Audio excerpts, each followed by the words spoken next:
बिस्मिल्लाहिर्रहमानिर्रहीम। अस्सलाम वालेकुम व्यूअर्स। आज हम जो है बुक 2 ऑक्सफोर्ड मैथ्स बुक 2 का चैप्टर नंबर 3 और एक्सरसाइज जो है वो 3B को डिस्कस कर रहे हैं। इसमें जो आपके पास एक्सरसाइज है उसमें जो बेसिक आपको कॉन्सेप्ट दिया हुआ है कि you have to factorise the following expressions. तो बेटा इसमें जो है मेन चीज़ थोड़ी हम डिस्कस कर लेते हैं कि आपके पास फर्स्ट जो है exercise 3B factorisation of quadratic expression. तो बेटा इसमें देखिएगा आपके पास जो है जब हम बात करते हैं फैक्टराइजेशन को थोड़ा डिस्कस कर लेते हैं कि 5x² + 35x, इसको हम कह रहे हैं दिस इज़ वन एक्सप्रेशन। और जब हम इसमें कॉमन लेते हैं तो कॉमन दोनों में 5x आ रहा है और ये बन जाएगा आपके पास x + 7। तो ये आपके पास 2 एक्सप्रेशंस आपके पास बन गए हैं। तो इसमें जो है हमारे पास जब आप एक एक्सप्रेशन से 2 एक्सप्रेशन में कन्वर्ट करते हैं तो basically this one is known as the factor. ये आपके पास एक फैक्टर बन गया है और इसको भी हम क्या कहेंगे, ये आपके पास ये भी एक फैक्टर है। नाउ द प्रोसेस, जिस प्रोसेस से ये आपके पास फैक्टर बने हैं, this process is called factorisation. This process is called factorisation. तो इसमें आपके पास बेटा जो फैक्टराइजेशन की जो डेफिनेशन है, factorisation is the process of expressing an algebraic expression as a product of 2 और मोर अलजेब्रिक एक्सप्रेशंस। ये आपके पास एक अलजेब्रिक एक्सप्रेशन था, ये अब 2 अलजेब्रिक एक्सप्रेशन में कन्वर्ट हो गया है। ये भी एक अलजेब्रिक एक्सप्रेशन है और ये भी एक आपके पास अलजेब्रिक एक्सप्रेशन है। So this is factorisation basically. अब फैक्टराइजेशन जो है मेथड्स फॉर फैक्टराइजेशन, क्या हम फैक्टराइजेशन जब सॉल्व करते हैं तो क्या मेथड्स हैं, ये कुछ हम आगे भी जाके पढ़ेंगे। इस बुक में 1-2 टॉपिक हम यूज़ करेंगे। टेकिंग कॉमन लेकर भी फैक्टराइजेशन हो जाती है। उसके बाद फार्मूलाज हैं कुछ आपके पास, a² - b² = a + b × a - b, ये हम आगे जाके पढ़ेंगे। और फिर आपके पास है मिड टर्म ब्रेकअप, या इसको हम ग्रुपिंग मेथड कहते हैं। तो जो एक्सरसाइज 3B है उसमें ज़्यादातर आपके पास यही वाला जो टॉपिक है या मिड टर्म ब्रेकअप, ये हम इसको इस्तेमाल करेंगे। तो बेटा इसमें जो क्वेश्चन एक्सरसाइज 3B में जो क्वेश्चन नंबर 1 है, so that is you have to factorise each of the following expressions completely. तो यहाँ पे मैंने कुछ पार्ट्स यहाँ पे लिए हैं और कुछ पार्ट्स यहाँ पे मैं डिस्कस करता हूँ। फर्स्ट है कि a² + 9a + 8। इसमें थोड़ा कॉन्सेप्ट समझ लीजिएगा। पहले क्वेश्चन में मैं थोड़ा सा ज़्यादा डिटेल से कोशिश करूँगा बताने की। कॉन्सेप्ट क्या है इसमें, you have to multiply, this is coefficient of a², this is 1 basically. जब कुछ नहीं लिखोगा तो वो 1 होगा। Then you have to multiply 1 / 8, so this is 8। It means that you have to find such 2 factors of 8 that when you add or subtract these 2 factors, that will give you 9, and the product of those 2 factors will give you 8। अब इसमें आपके पास क्या है देखें, अब इसको मुख्तलिफ method से हम इसको देख सकते हैं, फैक्टर बना सकते हैं। जो मैंने यहाँ पे थोड़ा यूज़ किया हुआ है, एक मेथड और भी मैं आगे यूज़ करूँगा। देखें 8 बनाना हमने 8 है, 1 × 8 तो 8 बन गया। लेकिन जब हम 8 और 1 को अगर हम ऐड करते हैं तो क्या बन जाता है आपके पास, 9 बन जाता है। इस तरह 2 × 4 भी 8 है, लेकिन अगर हम 2 और 4 को ऐड करते हैं तो ये आपके पास 9 नहीं बनता। तो इसका मतलब ये है कि हमारे पास इस वक्त जो सूटेबल है वो आपके पास ये जो एक्सप्रेशन है वो आपके पास हो जाएगा। तो हम यहाँ पे क्या लेंगे, a² + 1a लिखने की ज़रूरत नहीं है, + 8a = +8। अब देखिए इसलिए इसको मिड टर्म ब्रेकअप कह रहे हैं कि पहली टर्म वैसे लिखी हमने, दूसरी थर्ड टर्म भी हमने वैसे लिखी। जो मिड टर्म थी उसको हमने 2 पार्ट्स में ब्रेक कर दी है, ग्रुप बना दिए इसके। अब इसमें बेसिकली आपके पास क्या होगा कि एक ग्रुप आपका जब एक्सप्रेशन हम बनाते हैं, एक ये बन जाएगा और एक आपके पास ये पेयर बन जाएगा।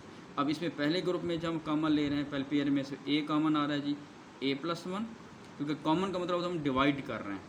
तो यहाँ पे a 2 टाइम्स लिखा हुआ है, यहाँ पे जब a 1 टाइम बाहर निकालेंगे तो a 1 टाइम बच जाएगा, और a को जब a से डिवाइड करेंगे तो दैट विल बी 1, या a बाहर जब आ गया तो यहाँ पे 1 बच गया।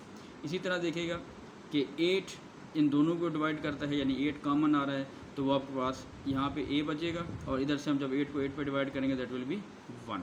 अब बेसिकली देखिएगा ये फैक्टर एक्सप्रेशन और ये expression they are the same. तो ये कॉन्सेप्ट आपके पास बनेगा जब ये सेम आ रहे हों, इसका मतलब ये है कि आपने ये फैक्टर ठीक बनाए हैं। अगर ये सेम नहीं आ रहा है तो फैक्टराइजेशन में कोई गड़बड़ है। तो अब जो चीज़ कॉमन आ रही है उसको आप पहले भी लिख सकते हैं, बाद में भी लिख सकते हैं। और यहाँ पे हमने लिखा हुआ है a+8 इंटू a+1, तो इसको हम पहले भी लिख सकते हैं और बाद में कोई उसके मसला नहीं है। ये कुछ क्वेश्चन बेटा यहाँ पे एक है सी पार्ट के c² - 9c + 20, फिर वही चीज़ के 20 को इधर मल्टीप्लाई करेंगे, 21 × 20। तो 20 के जब हमने पेयर बनाने हैं, देखें 20 को इस तरह भी कर सकते हैं, 1 × 20 आ गया, लेकिन 9 नहीं बनता इनको प्लस माइनस करने से। 2 × 10 20 आ गया, लेकिन 9 नहीं बन रहा। बट 4 × 5 इनको अगर हम प्लस माइनस करते हैं तो 9 भी आता है, और इनको मल्टीप्लाई करते हैं तो 20 भी आता है। अब यहाँ पे इंपॉर्टेंट चीज़ है कि यहाँ पे देखें -9 लिखा हुआ है। तो हम यहाँ पे क्या करेंगे, कोशिश ये अपने स्टार्ट ये करना है कि जो बड़ी टर्म है उसका साइन वहीं लगाना है जो यहाँ पे ऑलरेडी गिवन है। तो यहाँ पे आपके पास पहले हमने लिखा -5c, और अगर हम यहाँ पे +4c लिख लेते हैं तो ज़ाहिर है वो माइनस का 1 आ जाएगा। तो हमें -9 चाहिए, इस वजह से हम इसको यहाँ पे भी -4c यहाँ पे अप्लाई करेंगे। ठीक है जी। तो ये आपके पास फिर वही बात कि ये 2 ग्रुप बन गए, एक ये आपके पास बन जाएगा और एक ये। इस तरह कॉमन लेंगे, कॉमन लेने के बाद ये चीज़ सेम आ रही है, तो जो सेम वैल्यू है एक्सप्रेशन है उसको आप आगे लिख सकते हैं, पहले लिख सकते हैं, और इसको हम आगे इसको सॉल्व करेंगे। ठीक है जी। इस तरह कुछ क्वेश्चंस हैं, मैं यहाँ पे ये बता रहा हूँ आपको। देखिए क्वेश्चन ये एफ पार्ट है, मैं यहाँ पे थोड़ा सा वीडियो रख रहा हूँ ताकि आप इसको फिर बाद में नोट कर लीजिएगा। इस तरह इसका एच पार्ट भी किया हुआ है। और यहाँ पे क्वेश्चन 2 पे आ जाएं। क्वेश्चन 2 जो है थोड़ा सा जो डिफरेंस है, बस सिर्फ एक डिफरेंस है कि जो पहले क्वेश्चन में यहाँ पे सब में कोफिशिएंट ऑफ x² या जो भी है वो 1 लिखा हुआ है, यानी कुछ भी नहीं लिखा हुआ, इसका मतलब 1 लिखा हुआ था। लेकिन इस सवाल में जो क्वेश्चन 2 है यहाँ पे कुछ ना कुछ कोफिशिएंट है, तो आपने कॉन्सेप्ट वही है, स्टार्ट आपने करना है, यू हैव टू मल्टीप्लाई 3 × 7, तो दैट विल गिव यू 21। अब आपने 21 के ऐसे पार्ट्स बनाने हैं, ऐसे फैक्टर्स बनाने हैं कि जिनको टाइम्स करें, मल्टीप्लाई करें तो वो 21 है, और अगर उनको हम प्लस माइनस करें तो वो आपके पास 10 है। तो देखिए 1 × 21 आता है, लेकिन 21 और 1 को प्लस माइनस करें तो 10 तो नहीं आता। 3 × 7 21 आता है, और 3 और 7 को अगर हम प्लस करते हैं तो दैट विल गिव यू 10। तो अब हमारे पास यूज़ में ये फैक्टर जो है, ये एक्सप्रेशन जो है हम इसको इस्तेमाल कर रहे हैं, 2 फैक्टर्स को।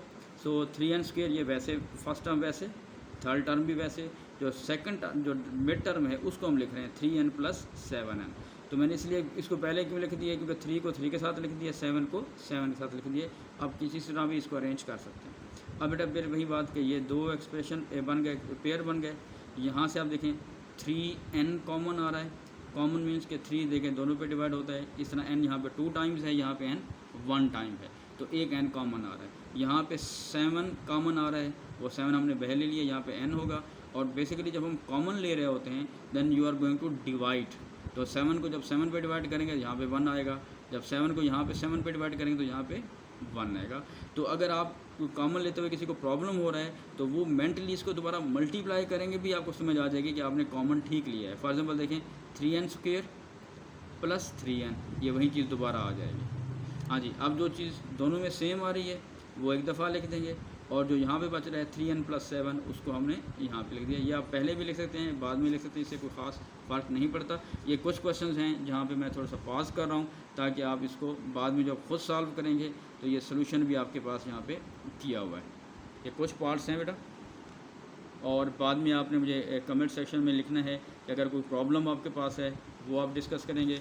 और अगर आपके पास कोई आप चाहते हैं कि किसी एक्सरसाइज पे हम इसके वीडियो बनाएं, तो किसी एक्सरसाइज पे या कुछ क्वेश्चंस पे, तो वहाँ पे आप मुझे फिर थोड़ा सा कमेंट सेक्शन में बताएंगे। ये मैं इसलिए पास कर रहा हूँ, टाइम भी थोड़ा बचाने के लिए कोशिश कर रहे हैं, ताकि आप जो है इसको फिर ख़ुद पहले ट्राई करें, और ट्राई करने के बाद फिर ये सोल्यूशन भी किए हुए हैं, और आप उम्मीद काफ़ी आपको ये बात सारी समझ आ जाएगी। इस क्वेश्चन को थोड़ा सा देख लीजिएगा। ये लिखा हुआ है 5d² - 145d + 600। देखिए इसमें कुछ चीज़ कॉमन आ रही है। कॉमन क्या आ रही है? 5 मीन्स सब 5 से डिवाइड होते हैं। तो जो कॉमन आ रही है तो उसको हम पहले कॉमन ले लेते हैं ताकि हमारा सवाल जो है वो ईजी हो जाएगा, थोड़ा सा कैलकुलेशन में आसानी हो जाएगी। अब देखें D square minus 29d plus 120। अब 120 के फिर वहीं जैसे हमने टेबल पीछे बना रहे हैं उस टाइप के भी आप क्वेश्चन कर सकते हैं, या एक हमने इस तरह फैक्टर्स बना लिए हैं इसके कि ठीक है। अब इसको अगर करते हैं देखिए 1 टाइम्स 20 120 हो गया, 2 टाइम्स 60 120 आता है, लेकिन आपने ये भी देखना है कि उनको अगर प्लस माइनस करें तो 29 भी है। 3 टाइम्स 40 लेकिन ये 29 नहीं बनता। 4 टाइम्स 30 ये 29 नहीं बनता। 5 टाइम्स 24 इसको अगर हम प्लस माइनस करते हैं तो ये 29 बनता है। तो बड़ी वैल्यू का साइन आप वहीं लगाएं जो ऑलरेडी दिया हुआ है, तो -24d और माइनस का 5d, ताकि दोनों ही माइनस होंगे तो तब ही आपके पास ये माइनस का 29d आएगा। ठीक है बेटा, तो आगे प्रोसेस वैसे है, हमने इसके पेयर बना दिए, इसको अलहदा बना दिए और इसको अलहदा फैक्टर बना दिए है, और आगे हमारे पास ये वैल्यूज़ जा रही हैं। और उसके बाद बाकी वैसे आपके पास मैथड सेम है।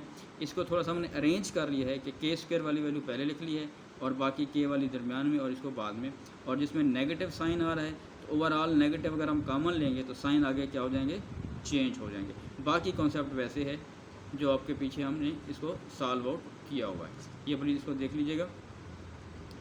और इसमें क्वेश्चन जो है 4 भी दिया हुआ है आपको, ये मैं इसलिए थोड़ा पास कर रहा हूँ, ये प्लीज़ आप दोबारा इसको क्वेश्चन भी पढ़ेंगे, रीड करेंगे।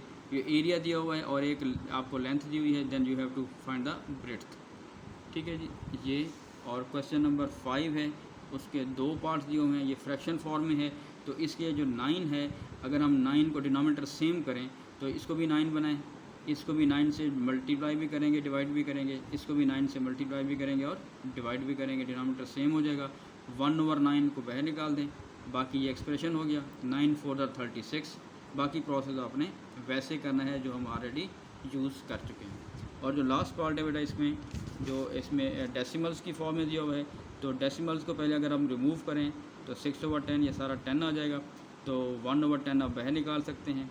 और उसके बाद अंदर आप देखें कि आपके पास 2 फिर कॉमन आ रहा है, तो कॉमन लेने के बाद हमारे पास वैल्यू आ गई, और ये जब इसको मल्टीप्लाई करेंगे तो दैट विल बी 192। तो इसको हमने इस तरह फैक्टर बना दिए हैं, और इसको फैक्टर बनाने के बाद ये फैक्टर, ये भी एक मेथड होता है कि अगर हम 16 और 12 लेते हैं, ठीक है जी, 2 to the 4, 4 to the 8, 8 to the 16, ये आपके पास एक पेयर ये बन गया और एक ये बन जाएगा। तो इस तरह भी ऐसा आप लिख सकते हैं इसको।